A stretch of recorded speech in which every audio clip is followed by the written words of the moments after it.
ओम शांति। प्रातः मुरली। ओम शांति। बाप दादा 19/7/2024 के परमात्म मधुर महाभाग। मीठे बच्चे, तुम्हें डबल सिरताज राजा बनना है तो खूब सर्विस करो, प्रजा बनाओ। संगम पर तुम्हें सर्विस ही करनी है, इसमें ही कल्याण है। प्रश्न है, पुरानी दुनिया के विनाश से पहले हरेक को कौन सा श्रृंगार करना है? उत्तर, तुम बच्चे योग बल से अपना श्रृंगार करो। इस योग बल से ही सारा विश्व पावन बनेगा। तुमको अब वानप्रस्थ में जाना है, इसलिए इस शरीर का श्रृंगार करने की ज़रूरत नहीं। ये तो बर्थ नाट पहनी है, इससे ममत्व निकाल दो। विनाश के पहले बाप समान रहम दिल बन अपना और दूसरों का श्रृंगार करो। अंधों की लाठी बनो। ओम शांति। अब ये तो बच्चे अच्छी रीति समझ गए हैं कि बाप आते हैं पावन बनने का रास्ता बताने। उनको बुलाया जाता है इसी एक बात के लिए कि आकर हमको पतित से पावन बनाओ, क्योंकि पावन दुनिया पास्ट हो गई, अब पतित दुनिया है। पावन दुनिया कब पास्ट हुई, कितना समय हुआ, ये कोई जानते नहीं। तुम बच्चे जानते हो, बाप फिर इस तन में आया हुआ है। तुमने ही बुलाया है कि बाबा आकर हम पत्तों को रास्ता बताओ, हम पावन कैसे बने। ये तो जानते हो हम पावन दुनिया में थे, अभी पतित दुनिया में हैं। अभी ये दुनिया बदल रही है। नई दुनिया की आयु कितनी, पुरानी दुनिया की आयु कितनी है, ये कोई भी नहीं जानते। पक्का मकान बनाओ तो कहेंगे इसकी आयु इतने वर्ष होगी। कच्चा मकान बनाएंगे तो कहेंगे इसकी आयु इतने वर्ष होगी। समझ सकते हैं ये कितने वर्ष तक चल सकता है। मनुष्यों को ये पता नहीं है कि ये जो सारी दुनिया है उनकी आयु कितनी है, तो ज़रूर बाप को आकर बताना पड़े। बाप कहते हैं कि बच्चे, अब ये पुरानी दुनिया पूरी होनी है, नई पावन दुनिया स्थापन हो रही है। नई दुनिया में बहुत थोड़े मनुष्य थे। नई दुनिया है सतयुग, जिसको सुखधाम कहते हैं। यह है दुखधाम, इसका अंत जरूर आना है। फिर सुखधाम की हिस्ट्री रिपीट होनी है। सबको ये समझाना है कि बाप डायरेक्शन देते हैं कि अपने को आत्मा समझ बाप को याद करो और फिर औरों को भी ये रास्ता बताओ। लौकिक बाप को तो सब जानते हैं, पारलौकिक बाप को तो कोई जानते नहीं, सर्वव्यापी कह देते हैं। कक्ष मक्ष अवतार या 84 लाख योनियों में ले गए हैं। दुनिया में कोई भी बाप को नहीं जानते। बाप को जाने तब समझें। अगर पत्थर टिक्कर में है तो बरसे की बात नहीं ठहरती। देवताओं की भी पूजा करते हैं, परंतु कोई का ऑक्यूपेशन नहीं जानते, बिल्कुल ही इन बातों में अनजान है।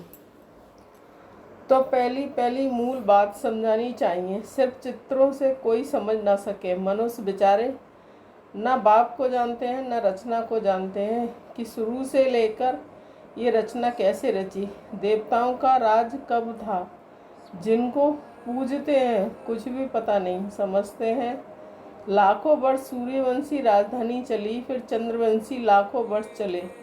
इसको कहा जाता है अज्ञान। कभी तुम बच्चों को बाप ने समझाया है कि तुम फिर रिपीट करते हो? बाप भी रिपीट करते हैं ना। ऐसे समझाओ, पैगाम दो, नहीं तो राजधानी कैसे स्थापन होगी? या बैठ जाने से नहीं होगा। हाँ, घर में बैठने वाले भी चाहिए। वह तो ड्रामा के अनुसार बैठे हैं। एक की संभाल करने वाले भी चाहिए। बाप के पास कितने बच्चे आते हैं मिलने के लिए, क्योंकि शिव बाबा से ही वर्षा लेना है। लौकिक बाप के पास बच्चा आया तो वह समझेंगे हमको बाप से वर्षा लेना है। बच्ची तो जाकर हाफ पार्टनर बनती है। सतयुग में कभी मिल्कियत आदि पर झगड़ा होता ही नहीं है। यहाँ झगड़ा होता है काम विकार पर। वहाँ तो ये 5 भूत होते नहीं तो दुख का नाम निशान नहीं। सब नष्ट मोह होते हैं। ये तो समझते हैं कि स्वर्ग था जो पास्ट हो गया। चित्र भी है, परंतु ये ख्यालात तुम बच्चों को अभी आते हैं। तुम जानते हो कि ये चक्र हर 5000 वर्ष के बाद रिपीट होता है। शास्त्रों में कोई ये नहीं लिखा है कि सूर्यवंशी चंद्रवंशी डायनास्टी 2500 वर्ष चली। अखबार में पढ़ा था कि बड़ौदा के राजभवन में रामायण सुन रहे हैं। कुछ भी आपते आती हैं तो मनुष्य भक्ति में लग जाते हैं।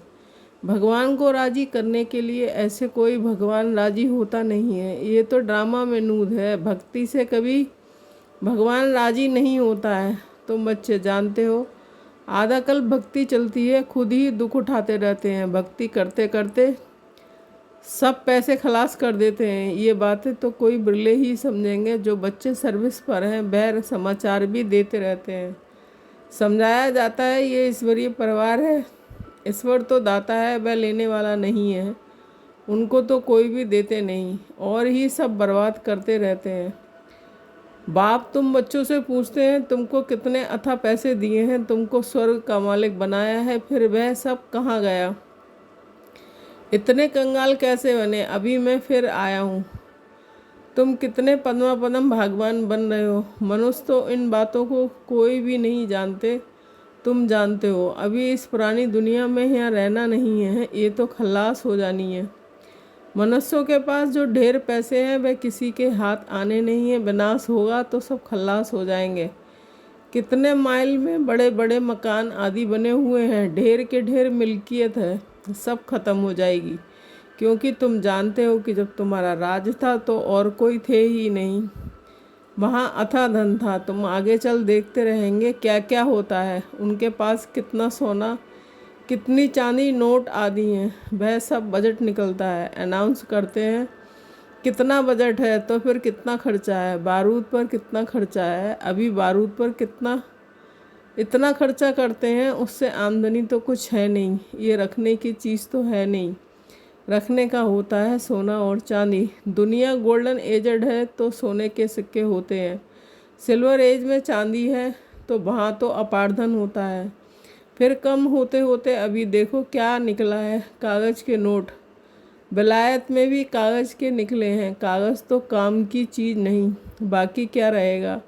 ये बड़ी बड़ी बिल्डिंग्स आदि सब खत्म हो जाएंगी। इसलिए बाप कहते हैं कि मीठे मीठे बच्चे, ये जो कुछ देखते हो ऐसे समझो ये है नहीं, ये तो सब खलास हो जाना है। शरीर भी पुरानी बर्थ नाट ए पैनी है। भल कोई कितना भी सुंदर हो, ये दुनिया ही बाकी थोड़ा समय है, कुछ ठिकाना थोड़ा ही है।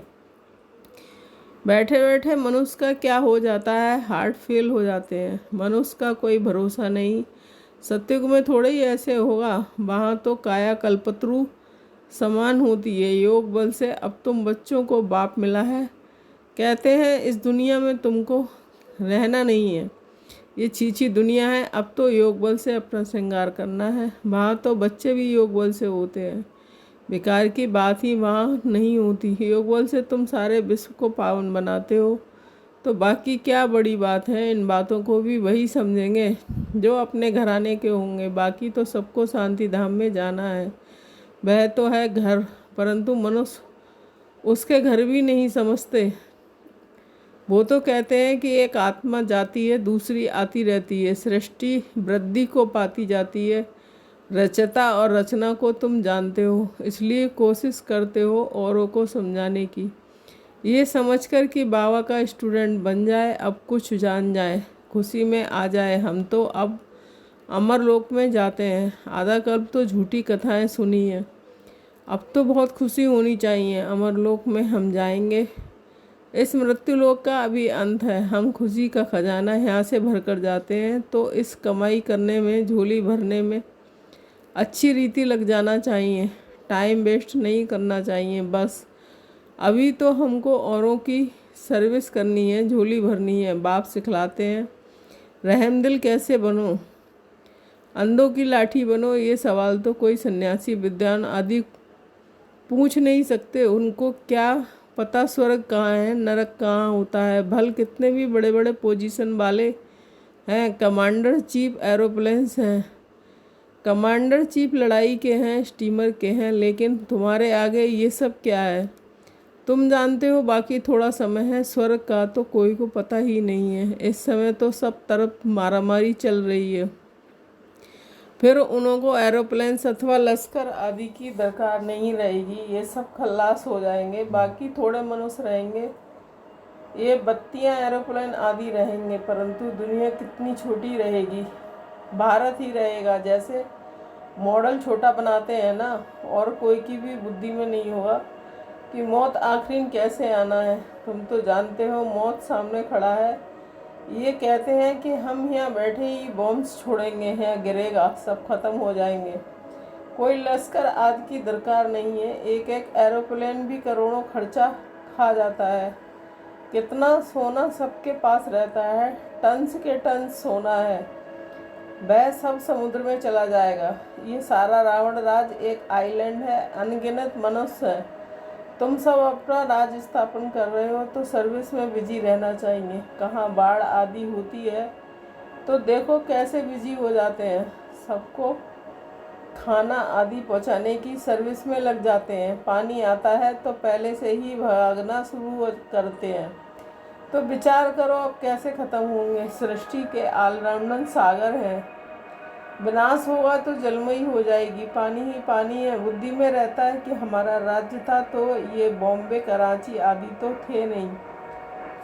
भारत कितना छोटा जाकर रहेगा, सो भी मीठे पानी पर। वहाँ कुएं आदि की दरकार नहीं, पानी बड़ा स्वच्छ पीने का रहता है। नदियों पर तो खेल पाल करते हैं, गंदगी की कोई बात नहीं। नाम ही है स्वर्ग अमरलोक, नाम सुनकर ही दिल होती है जल्दी जल्दी बाप से पूरा पढ़कर बरसा ले लें। वे पढ़कर और फिर पढ़ावे पैगाम सबको दें।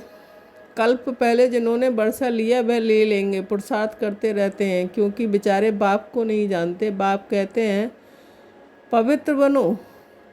जिनको हथेली पर बहिष्ठ मिलेगा वह क्यों नहीं पवित्र रहेंगे। बोलो हम क्यों नहीं एक जन्म पवित्र बनेंगे, जबकि हमें विश्व की बादशाही मिलती है। भगवान उवाच तुम इस जन्म अंतिम जन्म में पवित्र बनेंगे तो पवित्र दुनिया के मालिक बनेंगे। 21 जन्म के लिए सिर्फ ये एक जन्म मेरी श्रीमत पर चलो। रक्षाबंधन भी इसकी निशानी है तो क्यों नहीं हम पवित्र रह सकेंगे। बेहद का बाप गारंटी करते हैं। बाप ने भारत को स्वर्ग का बरसा दिया था, जिसको सुखधाम कहते हैं। अपार सुख थे, यह है दुखधाम। एक कोई बड़े को तुम ऐसे समझाओ तो सब सुनते रहेंगे। योग में रह बताओ तो सबको टाइम आदि ही भूल जाए, कोई कुछ कह ना सके। 15-20 मिनट के बदले घंटा भी सुनते रहे, परंतु वह ताकत चाहिए, दे अभिमान नहीं होना चाहिए। यहाँ तो सर्विस ही सर्विस करनी है, तभी कल्याण होगा। राजा बनना है तो प्रजा कहाँ बनाई है। ऐसे ही बाप थोड़े ही माथे पर पाग रख देंगे, प्रजा डबल सिरताज बनती है क्या। तुम्हारी एम ऑब्जेक्ट ही है डबल सिरताज बनने की। बाप तो बच्चों को उल्लास दिलाते हैं। जन्म जन्मांतर के पाप सिर पर हैं, वह योग बल से ही कट सकते हैं। बाकी इस जन्म में क्या क्या किया है वह तो तुम समझ सकते हो। पाप काटने के लिए योग आदि सिखाया जाता है, बाकी इस जन्म की तो कोई बात नहीं। तमो प्रधान से सतो प्रधान बनने की युक्ति बाप बैठ बतलाते हैं। बाकी कृपा आदि तो जाकर साधुओं से मांगो। अच्छा मीठे मीठे शकील दे बच्चों के प्रति माता पिता बाप दादा का याद प्यार और गुड मॉर्निंग। रूहानी बाप की रूहानी बच्चों को नमस्ते। हम रूहानी बच्चों की रूहानी माता पिता बाप दादा को नमस्ते नमस्ते। शुक्रिया बाबा शुक्रिया। धारणा के लिए मुख्य सार 1 पॉइंट। अमरलोक में जाने के लिए संगम पर खुशी का खजाना भरना है, टाइम वेस्ट नहीं करना है, अपनी झोली भरकर रहमदिल बन अंधों की लाठी बनना है। 2 पॉइंट, हथेली पर बहिष्ठ लेने के लिए पवित्र जरूर बनना है। स्वयं को सतो प्रदान बनाने की युक्तियाँ रच अपने ऊपर आप ही कृपा करनी है, योग बल जमा करना है। वरदान हजूर को सदा साथ रख कंबाइंड स्वरूप का अनुभव करने वाले विशेष पाठधारी भव। स्पष्टीकरण, बच्चे जब दिल से कहते हैं बाबा तो दिलाराम हाजिर हो जाता है, इसलिए कहते हैं हजूर हाजिर है। और विशेष आत्माएं तो हैं ही कंबाइंड। लोग कहते हैं जिधर देखते हैं उधर तू ही तू है, और बच्चे कहते हैं कि हम जो भी करते हैं जहाँ भी जाते हैं बाप साथ ही है। कहा जाता है करण करावनहार, तो करणहार और करावनहार कंबाइंड हो गया। इस स्मृति में रहकर पाठ बजाने वाले विशेष पाठधारी बन जाते हैं। स्लोगन, स्वयं को इस पुरानी दुनिया में गेस्ट समझ कर रहो तो पुराने संस्कारों और संकल्पों को गेट आउट कर सकेंगे। ओम शांति।